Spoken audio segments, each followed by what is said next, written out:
ಇವತ್ತಿನ ದಿನ ನೀವಿಲ್ಲಿ ನೋಡ್ಕೊಳ್ಬೋದು ಅದಾನಿ ಗ್ರೂಪಿನ ಎಲ್ಲ ಸ್ಟಾಕ್ಗಳು ಕೂಡ ನಮಗೆ ಅಪ್ಸೈಡಲ್ಲಿ ಒಂದು ಒಳ್ಳೆಯ ಮೂವ್ಮೆಂಟ್ ಕೊಟ್ಟಿರುವಂಥದ್ದು.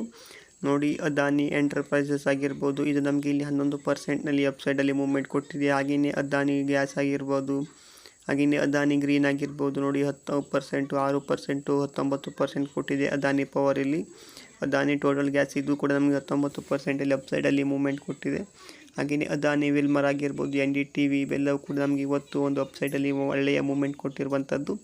ಯಾಕಂದರೆ ಫ್ರೆಂಡ್ಸ್, ಇಲ್ಲಿ ಅದಾನಿಯ ಬಗ್ಗೆ ಒಂದು ಅಮೇರಿಕದವರು ಹಾಕಿರುವಂಥ ಒಂದು ಅಪರಾಧ ಇತ್ತು ನೋಡಿ, ಅದ್ರ ಬಗ್ಗೆ ಇಲ್ಲಿ ಅದಾನಿ ರಿಯಾಕ್ಟ್ ಮಾಡಿರುವಂಥದ್ದು. ಅದಕ್ಕೋಸ್ಕರ ನಮಗೆ ಇಲ್ಲಿ ಮಾರ್ಕೆಟಲ್ಲಿ ಒಂದು ಒಳ್ಳೆಯ ಅಪ್ಸೈಡಲ್ಲಿ ಮೂವ್ಮೆಂಟ್ ಸಿಕ್ಕಿದೆ.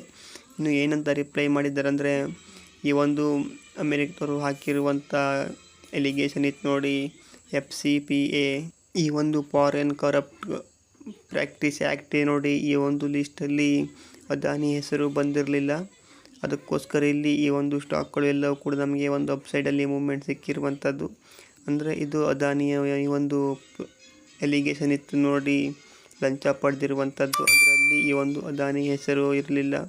ಹಾಗಾಗಿ ನಮಗೆ ಈ ಒಂದು ಸ್ಟಾಕ್ಗಳು ಎಲ್ಲವೂ ಕೂಡ ನಮಗೆ ಅಪ್ಸೈಡಲ್ಲಿ ಮೂವ್ಮೆಂಟ್ ಕೊಟ್ಟಿದ್ದಾವೆ. ಇಲ್ಲಿ ಅದಾನಿ ಒಂದು ಬಗ್ಗೆ ಇರುವಂಥ ಎಲಿಗೇಷನ್ ಯಾವುದಂದರೆ, ಇಲ್ಲಿ ಸೆಕ್ಯೂರಿಟಿ ಫ್ರಾಡ್ ಕಾನ್ಸ್ಪರೆನ್ಸಿ ಮತ್ತು ವೈರ್ ಫ್ರಾಡ್ ಕಾನ್ಸ್ಪರೆನ್ಸಿ, ಹಾಗೆಯೇ ಸೆಕ್ಯೂರಿಟಿ ಫ್ರಾಡು, ಇದ್ರ ಬಗ್ಗೆ ಮಾತ್ರ ನಮಗೆ ಈ ಒಂದು ಅದಾನಿಯ ಈ ಒಂದು ಲಿಸ್ಟ್ ಇರುವಂಥದ್ರಲ್ಲಿ ಮಾತ್ರ.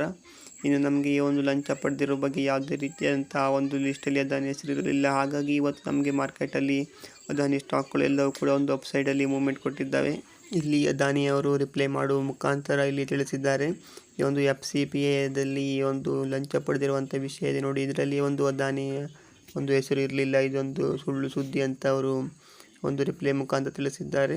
ಈ ಒಂದು ವಿಷಯದಿಂದ ಅದಾನಿ ಶೇರ್ಗಳಲ್ಲಿ ನಮಗೆ ಅಪ್ಸೈಡಲ್ಲಿ ಒಂದು ಒಳ್ಳೆಯ ಮೂವ್ಮೆಂಟ್ ಸಿಗ್ತಾ ಇದೆ.